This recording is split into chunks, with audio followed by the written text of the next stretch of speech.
Is it significant that Swinney is standing? Is it well, considering standing, is it surprising? Look, I think the thing that's happening here in Scotland now is, Humza Yousaf's gone. Partings are very short these days, that emotional speech there, but already, thoughts are turning to who's going to succeed him. Whoever that is, he's got a massive challenge. If you thought the legacy that Nicola Sturgeon left was a bad one, what Humza Yousaf's left is even worse. The SNP's doing badly in the polls. They're facing a really electoral annihilation, possibly at the general election. They've got a reputation as an incompetent government. We've got that police investigation still going on that we talk about all the time. So, yeah, I think what's going on here is that Swinney's trying to get out of the traps quite quickly. He's considering it. He says there's a bit of stopping Kate Forbes, the losing candidate from last year, I think, going on here.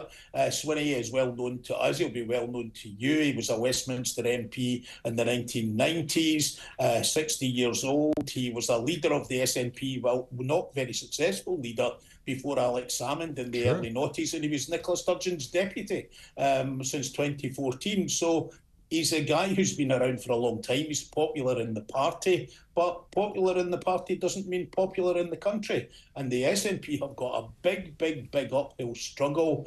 Damage limitation at the general election is really their next big task. And in terms of other candidates that are likely to come forward, is there a standout name, John, that might be able to save the SNP skin?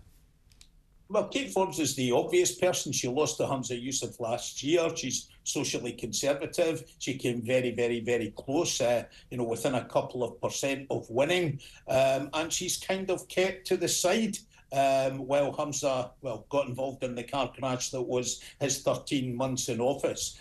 She would be the obvious candidate. She appeals to a different section of the SNP and a different section of the electorate. And that's one of the reasons that I think a lot of people in the political establishment of the SNP have called on Swinney to stand. Look, there's possibly other candidates, maybe Jenny Gilruth, the Education Secretary, Neil Gray, the Health Secretary. But to be fair, I think if Swinney stands, they'll all play second fiddle to him because he's the guy who they think can unify the party. But look, it's not in a good place. There's an election coming soon, and that's what the SNP should be most worried about. Yeah, isn't that like the Tories bringing William Hague back, though, for Swinney to be running the game?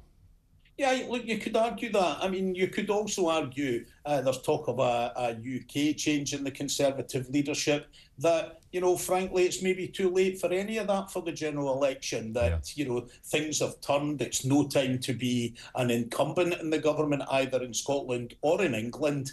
And I think that's where the SNP are probably sitting at the moment, that certainly in these few short months, it doesn't matter who's in charge. It's not going to make a great deal of difference because I think there is a mood around in the country, perhaps in Scotland and in England for different reasons, for a bit of change. John, thank you. John Boothman, of course.